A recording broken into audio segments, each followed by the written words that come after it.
The grotesque death of King Henry VIII, a monstrous body rotting from the inside out, pain so unbearable. His screams echoed through stone walls, an odour so foul it made nobles faint just standing near him, and after death, his bloated corpse burst open inside the coffin, leaking black fluids onto the chapel floor. Then, in one of history's most horrifying scenes, stray dogs wandered in and drank from the remains of a king. This was no royal farewell, this was a nightmare. The grotesque, almost unreal death of one of the most feared rulers in history. Today we reveal what no textbook dares to: the decay, madness and humiliation behind the death of King Henry VIII. A man who thought he was untouchable, yet was reduced to rot and ruin.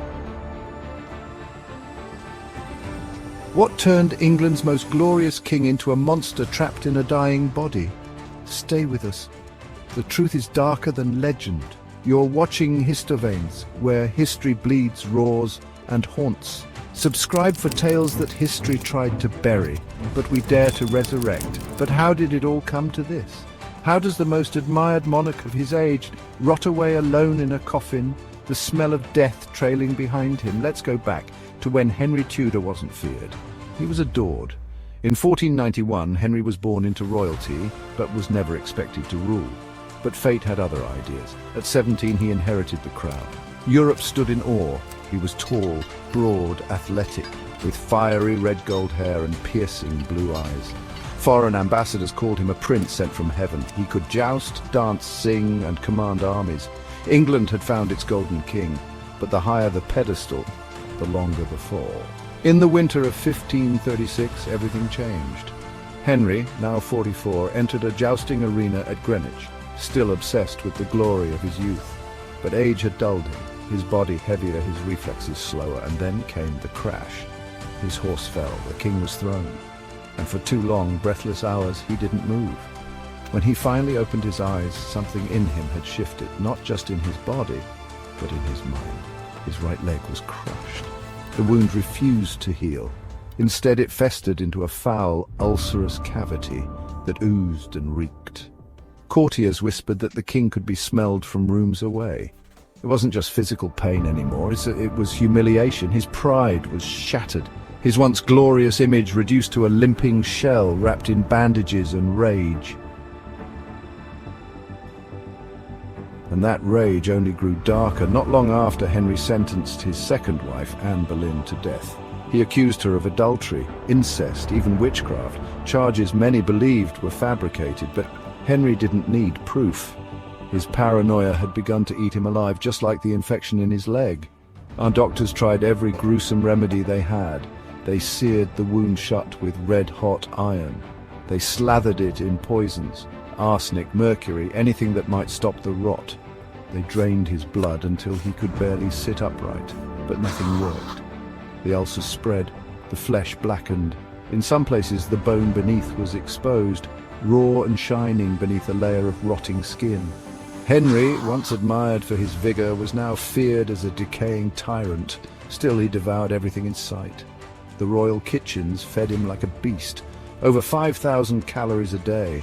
Red meats, heavy pies, gallons of beer and wine, no vegetables, no restraint. His weight surged past 180 kilograms. He grew so large, servants had to engineer pulley systems to lift him from bed. Doors had to be widened, thrones reinforced. The once powerful figure of England had become a grotesque mountain of flesh. Immobile, angry and rotting, yet even then, he married again. At 49, he took a new wife, Catherine Howard, just 19. She was beautiful, young, everything Henry used to be. He called it his rebirth, but to Catherine, he was a living nightmare.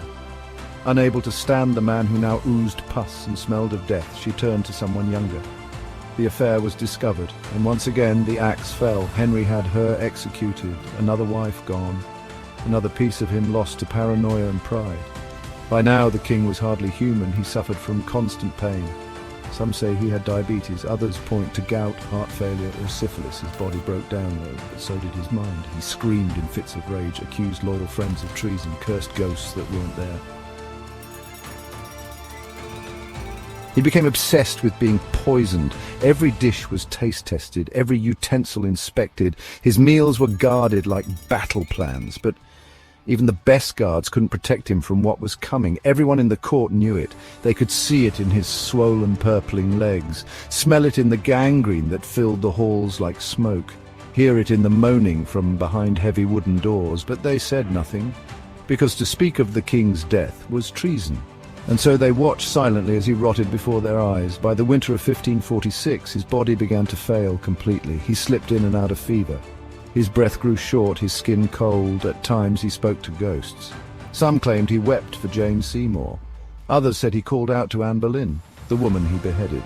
On January 28, 1547, unable to speak, Henry VIII squeezed the hand of Archbishop Thomas Cranmer and died.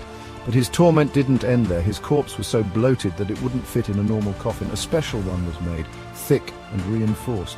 Yet it wasn't enough. As his body lay in state at Sion Abbey, it ruptured. The gases of death built up inside, fluids leaked out, sticky, black and foul. And that's when it happened. In the dead of night, stray dogs crept into the chapel and lapped the king's remains from the floor.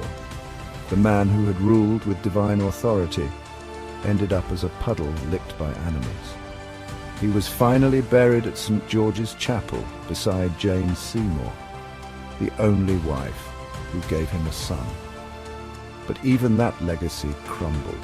Edward VI, the boy Henry had fought heaven and earth to bring into the world, reigned for just 6 years and died at 15. After Edward came Mary, the Catholic daughter of Catherine of Aragon, who tried to undo her father's reforms. Then came Elizabeth, daughter of Anne Boleyn, the very woman he had executed, and she became the greatest ruler England ever knew. In the end, the legacy Henry wanted, a strong son, an unshakable lineage, vanished, and the legacy he tried to erase survived. He changed religion, he rewrote laws, he split an empire from the church, and yet even he couldn't escape the most human truth of all. The body fails, power rots, flesh wins. Henry VIII, once a god among men, died moaning, rotting, and alone. If this story disturbed you, imagine what else history is hiding. Subscribe to Histoveins, where we drag the forgotten past back into the light. No matter how dark it gets, leave a comment below. Was Henry a victim of pain, or the monster he became? And remember, the past isn't dead, it's waiting to be unearthed.